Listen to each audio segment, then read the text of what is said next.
El mensaje a la Odisea. Escribe el ángel de la iglesia en la Odisea.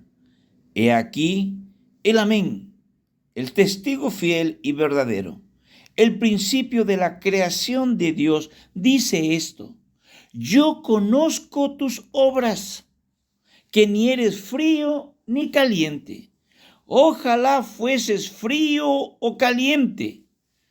Pero por cuanto eres tibio y no frío ni caliente, te vomitaré de mi boca. Porque tú dices: yo soy rico y me he enriquecido y de ninguna cosa tengo necesidad. Y no sabes que tú eres un desventurado, miserable, pobre, ciego y desnudo. Amado amigo, sea usted muy amado y bendecido por nuestro Señor.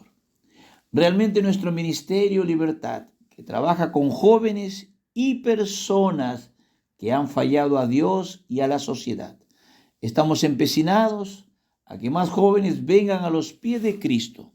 Sus oraciones por este ministerio para seguir llegando también a sus familias.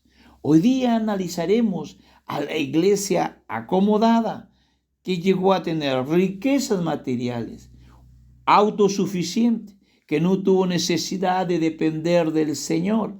Tenía nombre de iglesia, pero sus vidas fueron reprendidas por el Señor. Es el prototipo de muchas de nuestras iglesias en nuestros días, muy autosuficientes de su poder adquisitivo, sus logros materiales, intelectuales y sociales. Pero sus corazones se convirtieron tan duros como el diamante, duros a la palabra de Dios. Hoy día nos enfocaremos en el estudio a la iglesia de la Odisea, Apocalipsis 3, del 14 al 17. La Odisea fue fundada por Antíoco II, 261 al 245 a.C., y llamada así en honor de su esposa Laodice. Fue una próspera ciudad debido a su ubicación en la intersección de dos importantes rutas. En aquellos días era uno de los centros comerciales más ricos de Asia Menor, además de un famoso centro bancario.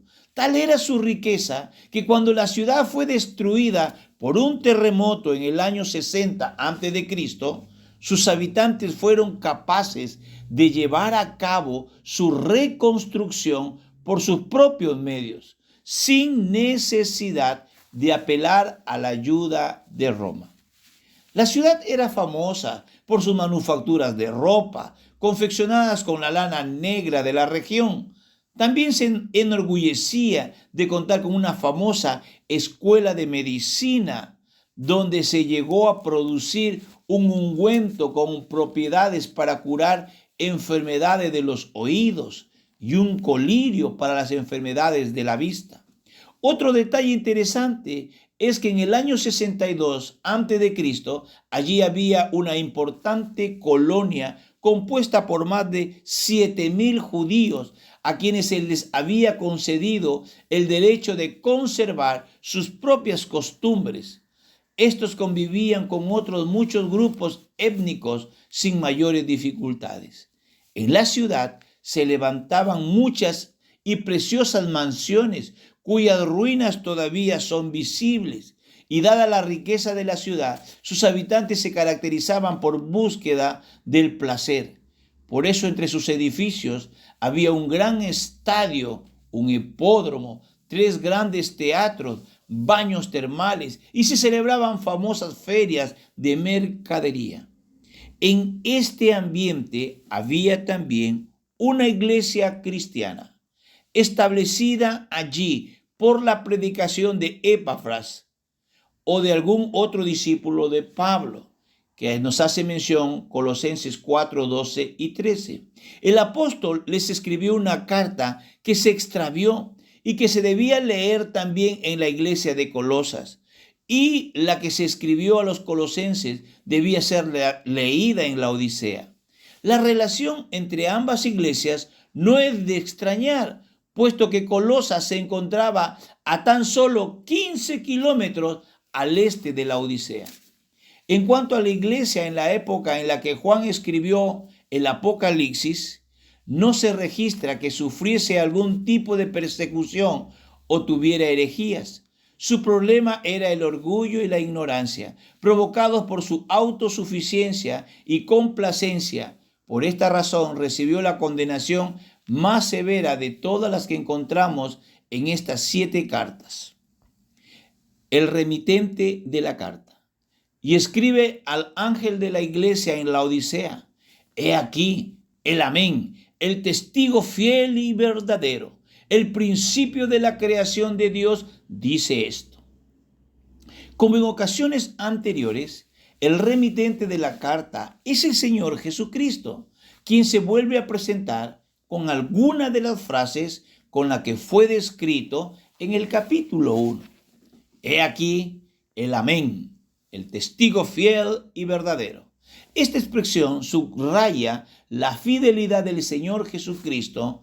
En Él todas las promesas son firmes e inconmovibles. Él es el que garantiza todos los pactos de Dios para con el hombre. Porque todas las promesas de Dios son en Él sí y en Él amén. Al mismo tiempo es el Dios de verdad, quien nunca miente ni se equivoca. En este sentido debemos relacionar esta expresión con la frase usada frecuentemente por el Señor en los evangelios: de cierto os digo, que literalmente sería amén, amén os digo. Completando lo anterior, Cristo es el testigo fiel y verdadero, como en Apocalipsis 1:5. Él hace exactamente lo que ha prometido y sostiene la verdad de Dios hasta el fin, sin importarle las consecuencias. Cristo reprende a su iglesia. A diferencia de otras iglesias, en el caso de la Odisea, no hay ninguna palabra de alabanza. Yo conozco tus obras, que ni eres ni frío ni caliente. El Señor conoce nuestras obras, lo que siempre muestra el verdadero estado espiritual de las personas. Las palabras pueden indicar otra cosa, pero el Señor afirma que es por sus frutos que se conoce un árbol. En este caso, lo que Cristo reprocha a esta iglesia es que no eran ni fríos ni calientes, ni amaban ni odiaban, no se apasionaban por nada, ni por lo bueno ni por lo malo. Eran indiferentes. El agua caliente es útil para el baño y el agua fría sirve para calmar la sed en un día caluroso. Pero beber agua tibia es muy desagradable. En este sentido, es interesante notar el contraste con las iglesias de Éfeso y de Tiatira. Observemos en Éfeso, los creyentes odiaban las falsas doctrinas, pero no amaban. Mientras que en Tiatira amaban a las personas, pero no odiaban el error doctrinal. Y en la Odisea amaban ni odiaban. Con frecuencia, muchos de nuestros problemas nos vienen por irnos a los extremos y no guardar el necesario equilibrio. Pero aquí vemos que al Señor le desagrada que no seamos extremistas, que no seamos ni fríos ni calientes. Bueno, en realidad quiere que seamos calientes en el amor por Él y que su obra arda continuamente en nuestros corazones. Como diría Judas, que contendáis ardiente por la fe que una vez ha sido dada a los santos. ¿Cómo podemos ser tibios en este asunto? ¿Cómo podemos ser cristianos y no ser afectados por su fuego? Esto describe muy bien a aquellos que solo han hecho una profesión de labios, pero sin implicarse de corazón. Por cuanto eres tibio y no frío ni caliente, te vomitaré de mi boca. La iglesia en la Odisea estaba en grave peligro, porque si persistían en esa actitud, el Señor los vomitaría de su boca. literalmente le dice a la iglesia: estoy al punto de vomitarte. La implicación es que si no había un arrepentimiento genuino, la amenaza se iba a cumplir inmediatamente. Como en anteriores ocasiones, el Señor vuelve a hacer una alusión al Antiguo Testamento para explicar lo que quería decir con esa fuerte expresión. La iglesia en la Odisea hacía enfermar al Señor. Su tibieza le resultaba insoportable. Podemos pensar en lo que sería beber agua tibia en pleno verano. Esta acción sugiere rechazo y disgusto. El Señor no tolera la tibieza. Debemos preguntarnos, entonces, ¿en qué consiste la tibieza? Implica indiferencia por las cuestiones espirituales. La persona no se preocupa por la enseñanza bíblica, no le importa si hay errores doctrinales y tampoco se preocupa por combatirlos. Falta de compromiso por la obra del Señor y despreocupación por el crecimiento espiritual personal. Frente al mundo hay una pérdida del sabor y los efectos que el creyente tiene que tener como sal. Se llega a un punto donde el creyente se confunde con el mundo y tampoco actúa como luz. Describe a un cristiano sin entrega verdadera, hipócrita, falso, mecánico, mezclado con el materialismo. Amén.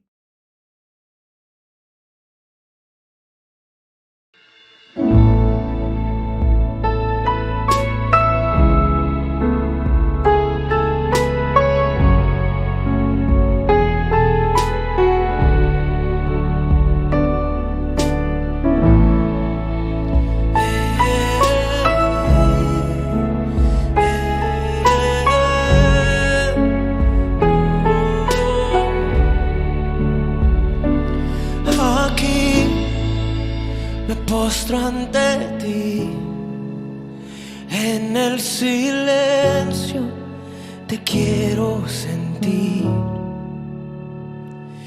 Aquí escucho tu voz que me invita a tu habitación.